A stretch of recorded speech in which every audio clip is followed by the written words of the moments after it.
విషయంలో బలముగాను ఇంకొక విషయంలో నీరసముగాను ఉండును. It looks like it is very strong, but there are other ways where it is very weak. It is strong in dividing people. It is strong in telling people that you are not equal. It is strong in telling people that you are born to worship me. It is strong to tell people that we are the మేము పాలిస్తాం, మీరు అలా అణుచుకొని ఉండండి అని చెప్పటంలో చాలా శక్తి ఉంది. But it is week in uniting people. It is week in bringing people together. అందులో భేదములు ఉంటాయి, వారు కలిసినట్లుగానే ఉంటారు కానీ కలవరు అని చెప్పిన మాట ఆ రోజే మన దేవుని భక్తుడైనటువంటి ప్రవక్త అయినటువంటి దానియేలు చూశాడు.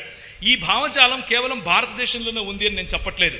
ప్రపంచంలో ఎక్కడెక్కడైతే వివక్ష చూపిస్తూ ఉన్నారో, స్త్రీ పురుషుల మధ్య వివక్ష, రంగు మధ్య వివక్ష, ప్రాంతీయ వివక్ష, కుల వివక్ష, ఎక్కడెక్కడైతే వివక్ష అన్న పదం, ఎక్కడెక్కడైతే మనిషికి మధ్య వారు కలవకుండా చేయటానికి వాడే ప్రతి పాచిక, వారు వేసే ప్రతి దృక్పథము, ఆలోచన దేవుని రాజ్యానికి వ్యతిరేకమైన ఆలోచన, దేవుని భావజాలానికి వ్యతిరేకమైన భావజాలం అని నేను మీకు తెలియజేస్తున్నాను.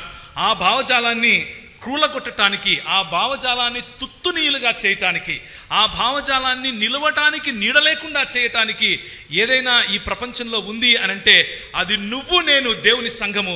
దేవునికి స్తోత్రం కలుగునుగాక. అదేంటో ఇక్కడ దేవుని వాక్యం చెబుతా ఉంది. ఆ రాజ్యము అలా ఉన్నప్పుడు 44వ వచనం, ఒకరితో ఒకరు పొదగక ఉంటారు. ఆ రాజుల కాలములో పరలోకమందున్న దేవుడు ఒక రాజ్యాన్ని స్థాపిస్తాడు. దానికి ఎన్నటికీ నాశనము కలగదు. ఆ రాజ్యము దానిని పొందిన వారికి గాను కాక మరి ఎవరికీ చెందదు. ఆ రాజ్యమందు, లేకపోతే అది ముందు చెప్పిన రాజ్యములు అన్నిటినీ పగులగొట్టి నిర్మూలము చేయును గాని అది యుగ యుగములకు నిలుచును.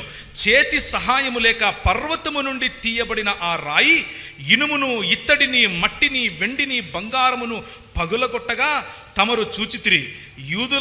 ఇందువలన మహాదేవుడు ముందుగా జరగబోవు సంగతి రాజునకు తెలియజేయుచున్నాడు అని చెబుతూ 34వ వచనంలో, మరియు చేతి సహాయము లేక తీయబడిన ఒక రాయి ఇనుమును మట్టియు కలిసిన ఆ ప్రతిమ యొక్క పాదముల మీద పడి దాని పాదములను తుత్తునీయులుగా విరగొట్టినట్లు తమకు కనబడెను.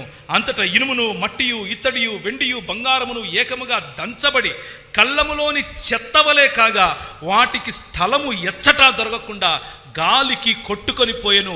మనకు విరోధముగా, సమానత్వానికి విరోధముగా, దేవుని ప్రణాళికలో ఉన్న వారికి వినోదముగా, నువ్వు దేవుని స్వరూపంలో ఉన్నావు అని చెప్పే భావజాలానికి విరోధముగా ఉన్న ఏ భావజాలానికైనా ఇదే గతి పడుతుంది.